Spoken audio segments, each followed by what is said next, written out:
দোস একটা প্রেম করাই দে। আরে জানিস নে, প্রেমিন জীবন আর রসিন জীবন দুইটাই মর্মান্তিক। আরে একটা প্রেম করাই দে, মানে টিপস দে কিছু। আরে কি বলিস, আমি 2017 সাল থেকে এই লাইনে আছি। আমি হচ্ছে লাভ গুরু, নিজেই পাত্তা পাইলাম না। তাই এখন কি হলো, লাইন ঝিঝির কেন তাই ক আগে।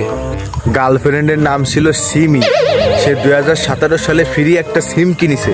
সেই সিম দিয়ে আমার সাথে লাইন করেছে। লাইন করে 2024 সালে এসে আরো একটা গ্রামীণ ফ্রি সিম কিনেছে। কেনার পর আমার সিমের মতন কেন সিম কোম্পানির মালিকের মেয়ের সাথে রিলেশন করার ইচ্ছা তাই বল। তাহলে তো সারা জীবন আইবুড়ো থাকা লাগবে। ও তো সিমির চাইতো খারাপ। এই তো ও তো ফ্রি সারা জীবন সিম দিতেই থাকবে, তো জীবনও বিয়ে হবে না।